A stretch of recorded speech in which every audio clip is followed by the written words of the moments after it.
قرآن مجید فرقان حمید کے 26ویں پارے کے تفسیری خلاصہ کے حوالے سے چند باتیں۔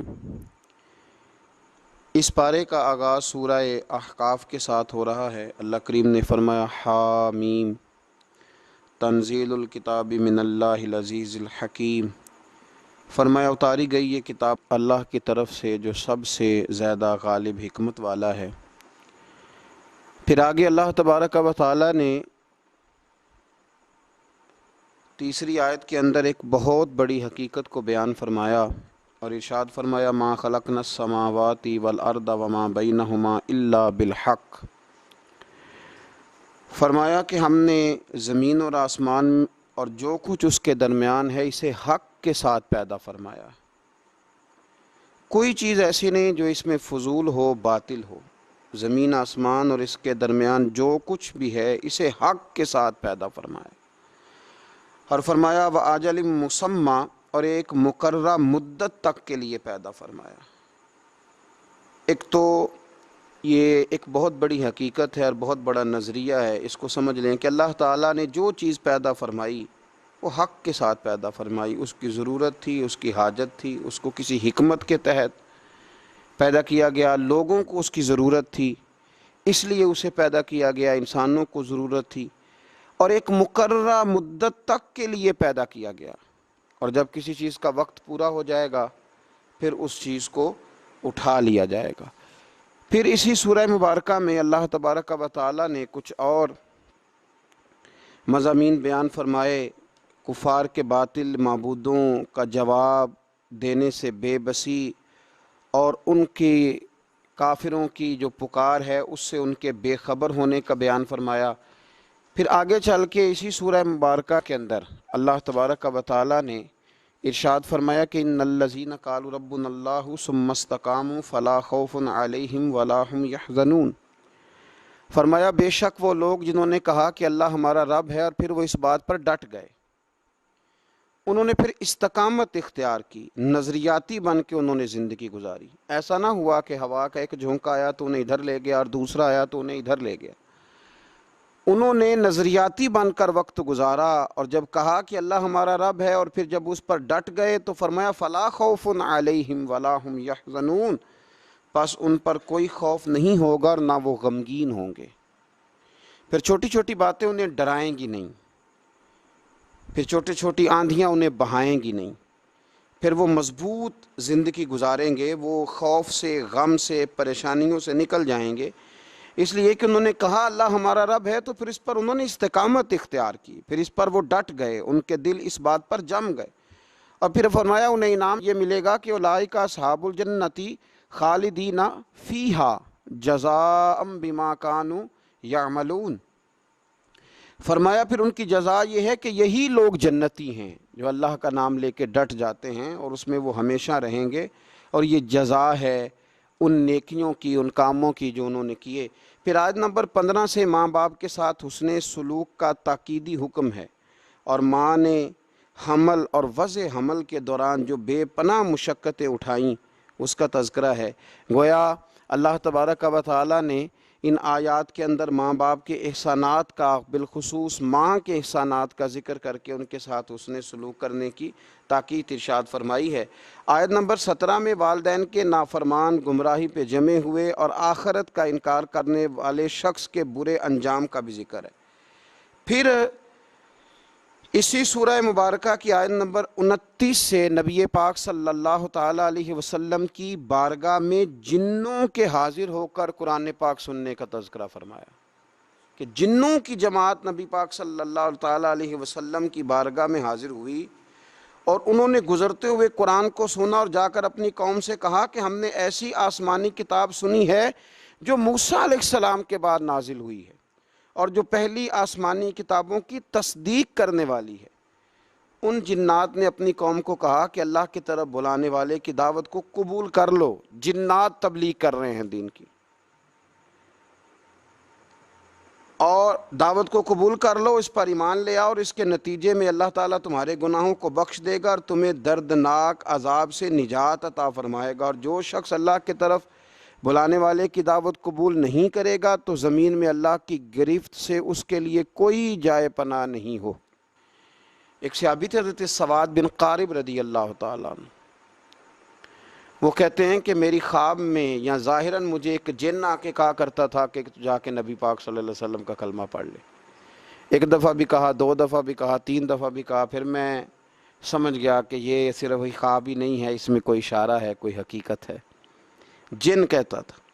تو آپ فرماتے ہیں میں جب کلمہ پڑھنے کے ارادے سے نبی پاک صلی اللہ علیہ وسلم کی بارگاہ میں حاضر ہوا تو رسول پاک صلی اللہ تعالیٰ علیہ وسلم نے فرمایا تجھے بھی مبارک ہو اور تجھے بھیجنے والے کو بھی مبارک ہو، تجھے بھی اللہ جزا دے اور تجھے بھیجنے والے کو بھی اللہ تعالیٰ جزا عطا فرمائے۔ اس سورہ مبارکہ کے بعد پھر سورہ محمد صلی اللہ تعالیٰ علیہ وسلم، سورہ محمد شروع ہوتی ہے۔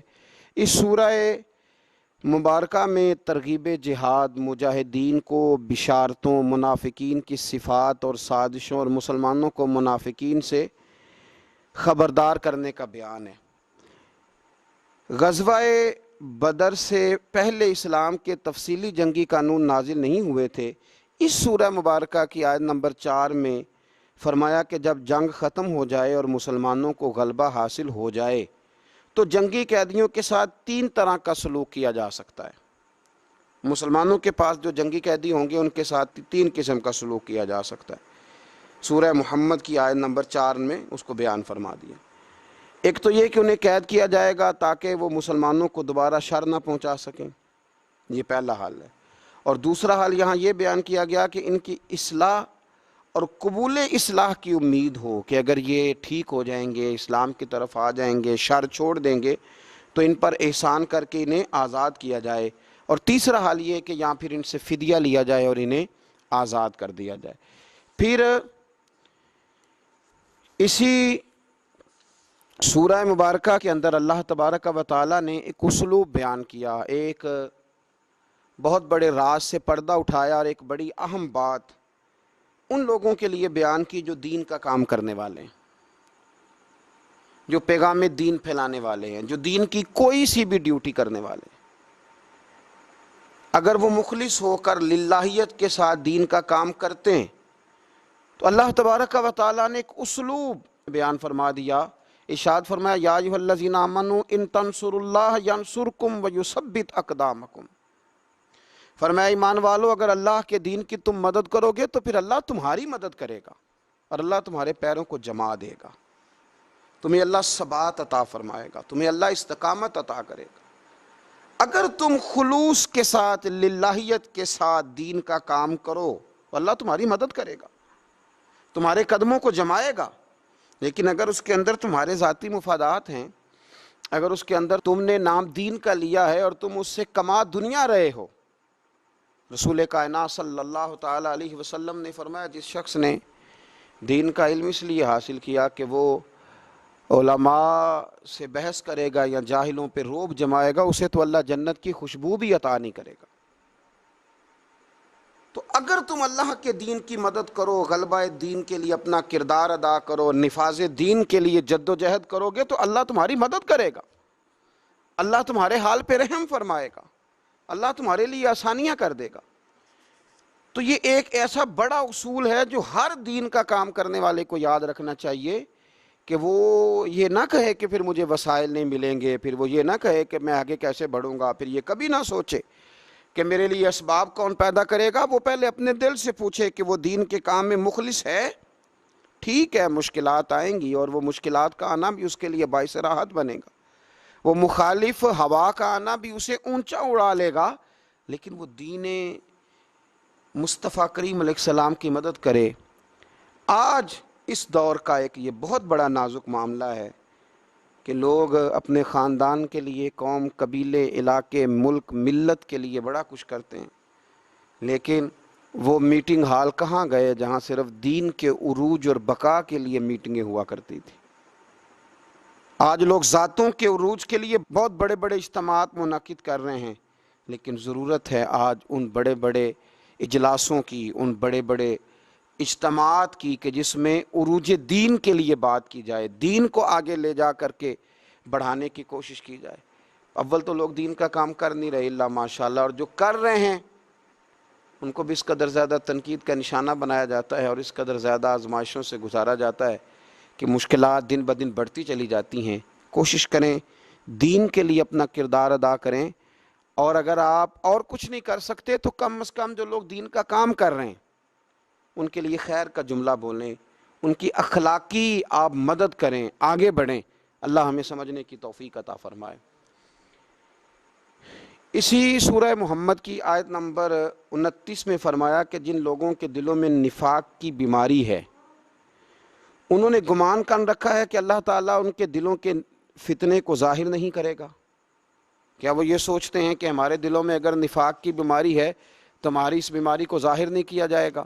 حضرت انس بن مالک رضی اللہ تعالیٰ عنہ فرمایا کرتے تھے کہ سورہ محمد کی اس آیت کے نازل ہونے کے بعد پھر کوئی بھی منافق چھپا نہیں رہا، پھر جتنے منافقین تھے سارے ظاہر ہو گئے، ظاہر کر دیے گئے۔ اللہ تبارک و تعالیٰ نے پھر ان کے پردے کھول دیے۔ اس سے آگے پھر سورہ فتح شروع ہوتی ہے۔ اس صورت میں فتح مکہ کی بشارت بھی ہے، بیت رضوان بھی ہے، نبی پاک علیہ السلام کی تعظیم و توقیر کرنے اور منافقوں کے دلوں کے احوال کا بیان بھی ہے۔ اسی سورہ مبارکہ کے اندر اللہ تبارک و تعالیٰ نے ارشاد فرمایا کہ انا ارسلناک شاہدا و مبشرا و نذیرا، اے محبوب بے شک ہم نے آپ کو گواہ بنا کے بھیجا ہے، خوشخبری دینے والا اور ڈر سنانے والا بنا کے بھیجا ہے۔ یہ شانیں آپ کو دی ہیں لتؤمنوا باللہ ورسولہ، تاکہ لوگ اللہ پہ بھی مان لائیں اور اللہ کے رسول پہ بھی مان لائیں، وتوزروہ وتوقروہ، اور اے محبوب علیہ الصلاۃ والسلام پھر وہ آپ کی تعظیم اور توقیر کریں، وتسبحوہ بکرۃ واصیلا، پھر صبح و شام وہ اللہ کی پاکی کا بیان کریں۔ ہم نے آپ کو شانیں دی ہیں تاکہ لوگ ایمان لائیں اللہ رسول پر، وتوزروہ وتوقروہ، اور آپ کی تعظیم اور توقیر کریں تاکہ وہ ان کی یعنی نبی پاک صلی اللہ تعالی علیہ وسلم کی تعظیم اور توقیر کریں۔ یاد رکھیں دین کا کام کیا جائے، دین پڑھا جائے، لیکن استاد کی تعظیم نہ کی جائے۔ وہ کام ضرور ہوتا ہے لیکن اس میں لذت نہیں ہوتی، کام ضرور ہوتا ہے پر کیفیات سے خالی ہوتا ہے۔ صحابہ کرام علیہم رضوان دین کا کام بھی کرتے تھے، بڑی بڑی مشکلات میں بھی رہتے تھے، لیکن نبی پاک صلی اللہ تعالی علیہ وسلم کی تعظیم بھی انہیں ہمیشہ یاد رہتی تھی۔ ہر موقع پر جنگ ہو، صلح ہو، امن ہو، گھر ہو، سفر ہو، حضر ہو، ہر موقع پر انہوں نے رسول کائنات صلی اللہ تعالی علیہ وسلم کی تعظیم کا خیال رکھا۔ ادب مصطفیٰ صلی اللہ علیہ وسلم ایک منٹ کے لیے نہیں بھلایا۔ جب ایمرجنسی کے حالات ہوتے ہیں نا تو اس وقت کئی دفعہ مشکل ہوتی ہے، انسان کے لیے تعظیم کرنا مشکل ہو جاتا ہے ایمرجنسی کے حالات میں۔ یہاں اگر میرے کپڑے کو آگ لگ جائے تو آپ حضرت صاحب، علامہ صاحب، پیر صاحب، قبلہ نہیں کہیں گے، آپ کہیں گے محترم آگ لگ گئی ہے۔ اس موقع پر آداب کرنا ایمرجنسی میں یہ انسان کو یاد ہی نہیں رہتا، لیکن غار ثور میں جناب ابو بکر صدیق رضی اللہ تعالیٰ عنہ کے پیر کو جب سانپ نے ڈسا تو اگر آپ سیرت کی کتابیں اٹھا کے دیکھیں تو نبی پاک علیہ السلام نے پوچھا کیا ہوا؟ چاہیے تو یہ تھا کہ سانپ سانپ سانپ سانپ پکارتے، لیکن اس موقع پر بھی وہ تعظیم نہیں بولے، حضور کی توقیر نہیں بھولے، عرض کرنے لگے فدا کا ابی و امی یا رسول اللہ، یا رسول اللہ میری ماں آپ پہ قربان ہو، میرا باپ آپ پہ قربان ہو، یا رسول اللہ میرے پیر کو سانپ نے ڈس لیا۔ اور یہ بات کافروں کے دلوں میں رعب پیدا کرتی تھی، یہ چیز رعب پیدا کرتی تھی کفر کے دلوں میں کہ مسلمان اپنے نبی پاک علیہ السلام کی تعظیم کرتے۔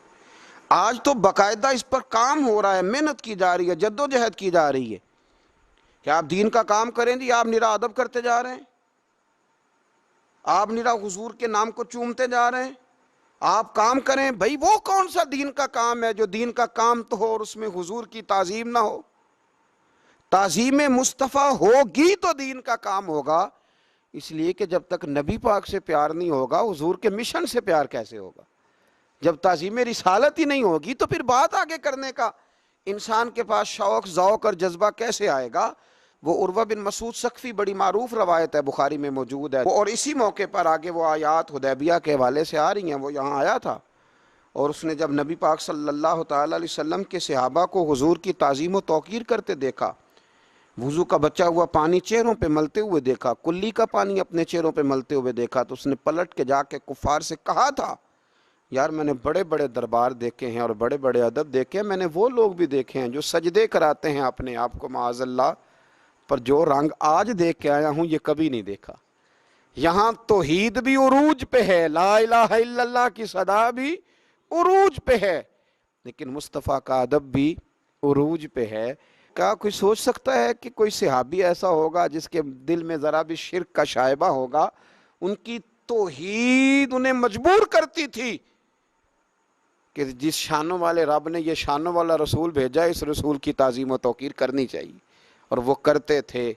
اے پائے نظر ہوش میں آ، یہ کوہ نبی ہے، آنکھوں سے بھی چلنا یہاں بے ادبی ہے۔ تو حضور کی تعظیم اور توقیر کو ہمیشہ ان لوگوں نے اپنے پیش نظر رکھا۔ آگے صلح حدیبیہ کے حوالے سے کچھ آیات آتی ہیں اسی سورہ فتح کے اندر۔ ہوا یہ کہ 1400 کے قریب صحابہ کے ساتھ نبی پاک صلی اللہ تعالی علیہ وسلم قربانی کے جانور لے کر احرام باندھ کر تشریف لے گئے عمرے کے ارادے سے، اور جب مقام حدیبیہ پر پہنچے تو کفار مکہ نے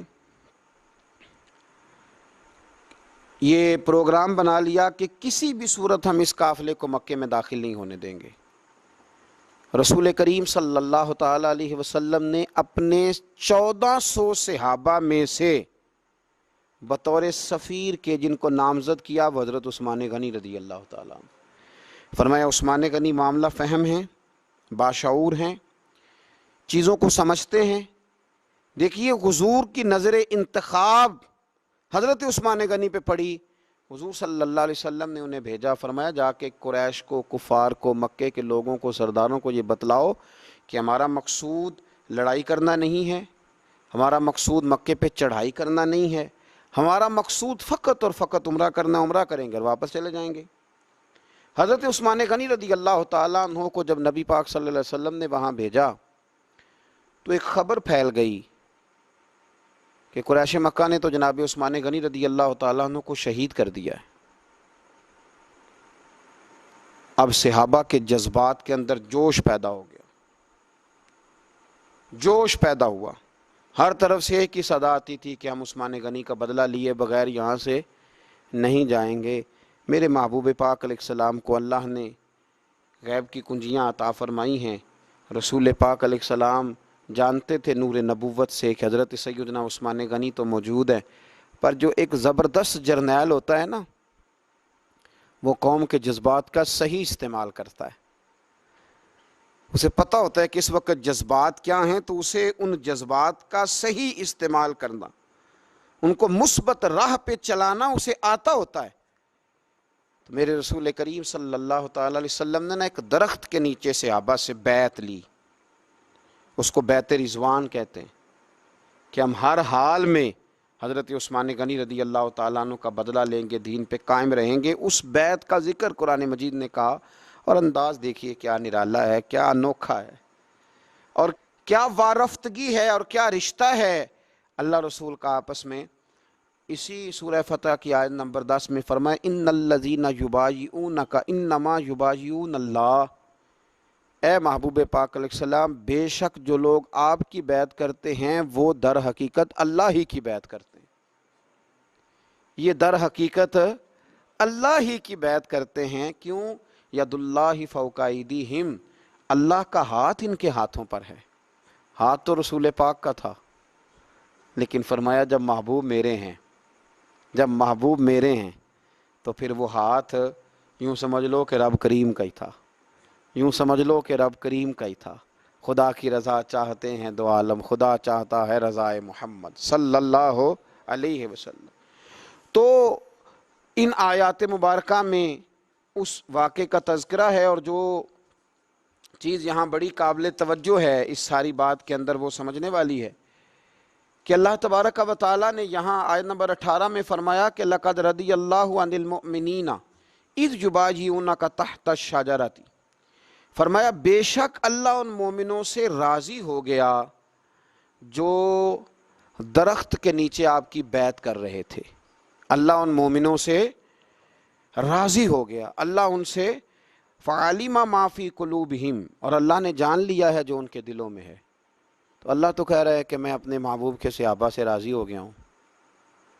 وہ جو ان کے جذبے تھے اور جس رنگ میں محبوب وہ بیعت کر رہے تھے اور جس طرح وہ آپ سے عہد و پیمان باندھ رہے تھے، چونکہ رب ان کے دلوں کی کیفیت سے آگاہ ہے تو یہاں کمال ہو گیا، فرمایا رب راضی ہو گیا۔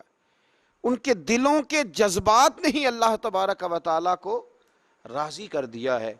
تو اس سورہ فتح کے اندر اللہ تبارک و تعالیٰ نے اس خوبصورت عنوان کا تذکرہ فرمایا۔ پھر اس سے آگے جب ہم ذرا بڑھتے ہیں تو سورہ حجرات شروع ہوتی ہے۔ میں اکثر دوستوں کو مشورہ دیتا ہوں کہ سورہ حجرات کو ہمیشہ توجہ کے ساتھ پڑھنا چاہیے۔ پورا قرآن پاک ہی ہماری توجہ اس پر ضرور ہونی چاہیے، ضرور ہونی چاہیے، لیکن بعض صورتیں ایسی ہیں کہ اگر کوئی آدمی سمجھے کہ میرے پاس کم وقت ہے تو مجھے کیا کرنا چاہیے، تو میں کہتا ہوں کہ سورہ حجرات ضرور ضرور ہماری نظر میں ہونی چاہیے۔ یہ ہمیں آداب سکھائے گی، یہ ہمیں اخلاق سکھائے گی، یہ ہمیں اخلاق اسلامی سکھائے گی، آداب رسالت سکھائے گی۔ سورہ حجرات کی پہلی آیت فرمایا یا ایھا الذین آمنوا لا تقدموا بین یدی اللہ ورسولہ، اللہ اور اس کے رسول سے آگے نہ بڑھو۔ بعض صحابہ کرام نے عید الاضحیٰ کے دن نبی پاک صلی اللہ علیہ وسلم سے پہلے قربانی کر لی تھی، تو فرمایا میرے نبی سے آگے نہ بڑھو، واتقوا اللہ، اللہ سے ڈرو، ان اللہ سمیع علیم، بے شک اللہ سننے والا بھی ہے اور جاننے والا بھی۔ ہمیشہ چھوٹے جو ہوتے ہیں نا وہ بڑوں کے آداب بتاتے ہیں۔ استاد جی کے پاس اس طرح جانا، حضرت صاحب کے پاس اس طرح جانا، کسی بھی دربار کے جو آداب ہوتے ہیں وہ اس کے خدام بتاتے ہیں، کسی بھی آستانے اور خانقاہ کے جو آداب ہوتے ہیں وہ خدام بتاتے ہیں۔ یہ عرش کے نیچے عجیب آستانہ ہے میرے رسول کریم کا، کہ جس کے آداب رب کریم بیان فرماتا ہے، جس کے آداب اللہ بیان فرماتا ہے۔ ادب گاہ ہیست زیر آسماں از عرش نازک تر، نفس گم کردہ می آیت جنید و بایدین دی جا۔ اقبال کہنے لگے یہ ایک ایسا آستانہ ہے جو عرش سے بھی زیادہ نازک ہے۔ یہاں تو باجدید بستامی جیسے اور جنید بغدادی جیسے بھی آتے ہیں تو سانس روک کے آتے ہیں، سانس روک کے۔ اعلیٰ حضرت نے کہا نا حرم کی زمین اور قدم رکھ کے چلنا، ارے سر کا موقع ہے او جانے والے، ارے سر کا موقع ہے۔ آگے بڑھیے، آیت نمبر 2 دیکھیے۔ ایک صحابی تھے حضرت ثابت بن قیس بن شماس انصاری رضی اللہ تعالیٰ عنہ، سکل سماعت کا عارضہ تھا، ذرا اونچا سنتے تھے۔ تو جو آدمی اونچا سنتا ہے وہ بولتا بھی اونچا ہی ہے، وہ سمجھتا ہے شاید سارے ہی اونچا سنتے ہیں۔ تو وہ ذرا نبی پاک صلی اللہ علیہ وسلم کی بارگاہ میں جب حاضر ہوتے، حضور کوئی بات کرتے تو وہ عرض کرتے ارائینا یا رسول اللہ، حضور ذرا میری رعایت کر دیں، یا کوئی اور لفظ، یہ لفظ بھی بعد میں قرآن میں بدل دیا گیا۔ تو وہ کہتے یا رسول اللہ صلی اللہ علیہ وسلم آپ نے کیا فرمایا؟ تو کئی دفعہ ان کی آواز اونچی ہو جاتی، یا روٹین میں بھی بات کرتے تو ذرا آواز اونچی ہو جاتی۔ تو اللہ تبارک و تعالیٰ نے کیا ارشاد فرمایا؟ فرمایا یا ایھا الذین آمنوا لا ترفعوا اصواتکم فوق صوت النبی، اے ایمان والو نہ بلند کیا کرو اپنی آوازوں کو میرے نبی کریم کی آواز سے، میرے نبی پاک کی آواز سے اپنی آوازوں کو بلند نہ کرو۔ حضور کی آواز کا جو لیول ہے، جس لہجے میں حضور بات کر رہے ہیں، تم نے اس لہجے سے دھیمے لہجے میں بات کرنی ہے۔ تمہاری آواز میرے محبوب کی آواز سے اونچی نہ ہو، وَلَا تَجْهَرُوا لَهُ بِالْقَوْلِ كَجَهْرِ بَعْضِكُمْ لِبَعْضٍ، اور فرمایا نہ زور سے آپ کے ساتھ بات کرو جس طرح تم ایک دوسرے کے ساتھ زور کے ساتھ بات کرتے ہو، اس طرح آپس میں تم کبھی بات کر لیتے ہو تو بے تکلف بھی ہو جاتے ہو، تو زور کے ساتھ بھی بات کر لیتے ہو، اس طرح چلا کر میرے محبوب کے سامنے بات نہ کرنا۔ ان تحبط اعمالکم، تمہارے سارے اعمال ضائع کر دیے جائیں گے۔ وانتم لا تشعرون، اور تمہیں خبر بھی نہ ہوگی تمہارے سارے اعمال ضائع کر دیے جائیں گے۔ یہ بہت سارے لوگ جو بے ادبی کر کے مانتے نہیں نا، کر بھی لیتے ہیں اور کہتے ہیں نہیں میں نے نہیں کی، اس کی وجہ یہ ہے کہ وانتم لا تشعرون، پھر انہیں شعور ہی نہیں رہتا، پھر وہ بے شعور ہو جاتے ہیں، پھر وہ مانتے ہی نہیں۔ اور اس سے اگلی آیت میں اللہ کریم نے فرمایا کہ اے محبوب جو لوگ جو ہیں نا، ان الذین یغضون اصواتہم عند رسول اللہ، فرمایا بے شک وہ لوگ جو اپنی آوازیں اللہ کے رسول صلی اللہ علیہ وسلم کے سامنے پست رکھتے ہیں۔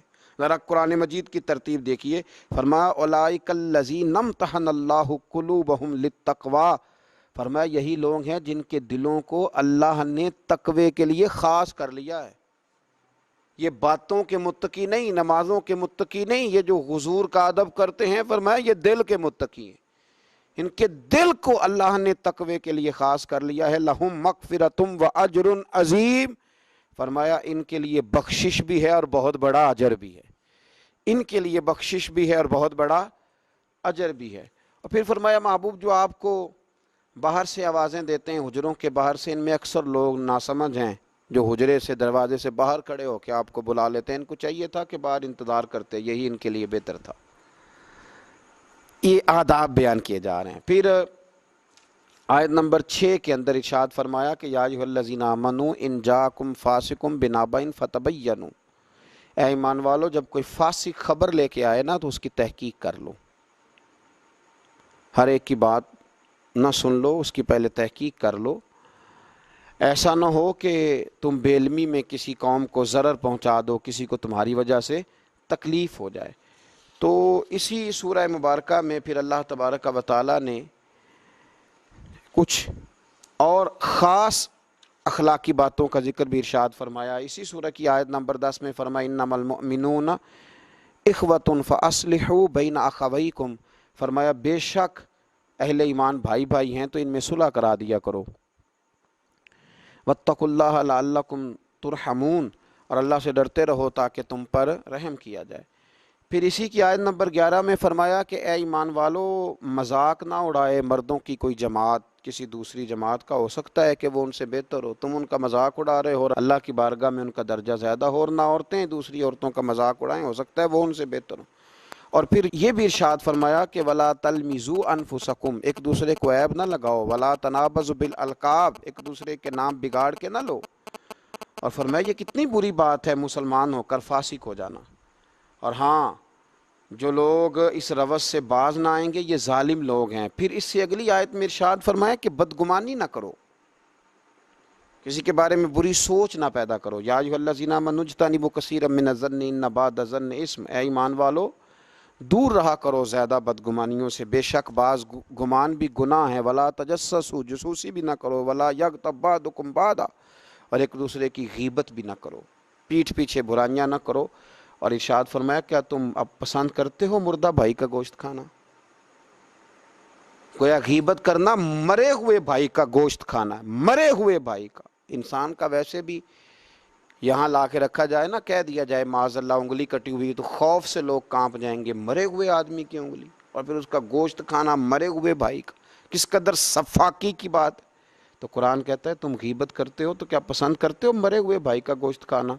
اگر پسند نہیں کرتے تو پھر واتقوا اللہ، اللہ سے ڈرو، ان اللہ تواب الرحیم، بے شک وہ توبہ قبول کرنے والا اور رحم کرنے والا ہے۔ اور اس سے اگلی آیت میں ارشاد فرمایا یا ایھا الناس انا خلقناکم من ذکر و انثی، اے ایمان والو ہم نے تمہیں ایک مرد اور ایک عورت سے پیدا کیا، تمہاری اصل ایک ہے، تم جناب آدم اور حضرت حوا کے بیٹے ہو۔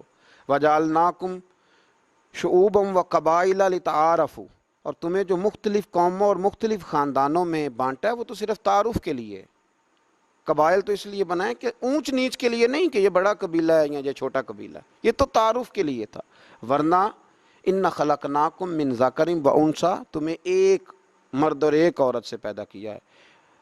ان اکرمکم عند اللہ اتقاکم، ہاں اللہ کی نظر میں وہ زیادہ معزز ہے جو اللہ سے زیادہ ڈرتا ہے، جو زیادہ متقی اور پرہیزگار ہے۔ ان اللہ علیم خبیر، بے شک اللہ علم والا اور خبر والا ہے۔ پھر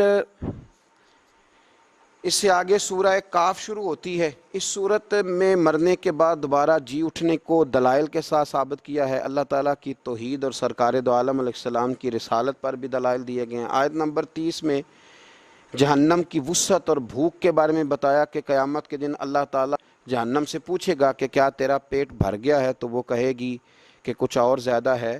پھر آگے اس پارے کی جو آخری سورہ ہے وہ سورہ زاریات ہے۔ اس سورت کے ابتدا میں ہواؤں، کشتیوں اور فرشتوں کی قسم کھا کے فرمایا کہ قیامت کا وعدہ سچا ہے اور قیامت آئے گی، یہ سچا وعدہ ہے۔ قسم کھا کے، رب کریم تو ویسے ہی کو بات کر دے تو اللہ سے زیادہ کس کی بات سچی؟ اور پھر اللہ تعالیٰ قسم کھا کے اور ایک سے زیادہ قسمیں کھا کے بات کرے تو اندازہ کریں کہ پھر اس بات میں کتنی صداقت ہوگی۔ آیت نمبر 15 سے اہل تقوی کے انعامات اخروی کو بیان کرنے کے بعد ان کے اوصاف بھی بیان کیے کہ جو اہل تقوی ہیں وہ راتوں کو بہت کم سوتے ہیں، زیادہ وقت اللہ اللہ کرتے رہتے ہیں، رات کے پچھلے پہر استغفار کرتے ہیں۔ اور یہ بھی کہ اللہ تعالیٰ نے جن کو نعمت مال سے نوازا ہے ان کے مال میں سائل کا بھی حق ہے، یہ بھی اس آیت میں، اس صورت میں بیان کیا کہ جو تمہیں اللہ نے دیا ہے اس میں مانگنے والے کا بھی حق ہے اور ان کا بھی جو نعمت مال سے محروم ہیں۔ آیت نمبر 58 میں فرمایا کہ بے شک اللہ ہی سب سے بڑا رزق دینے والا ہے اور سب سے زبردست قوت والا ہے۔ بعض اہل اللہ، بعض نیک لوگ کہتے ہیں کہ اس آیت کو کشادگی رزق کے لیے پڑھا جائے تو اللہ بڑی برکت عطا کرتا ہے۔ اس صورت کی آیت نمبر 58 کو اللہ تبارک و تعالی قرآن مجید کے فہم کی توفیق عطا فرمائے اور اللہ ہمیں سمجھنے کی توفیق عطا فرمائے۔ آخر دعوانا ان الحمدللہ رب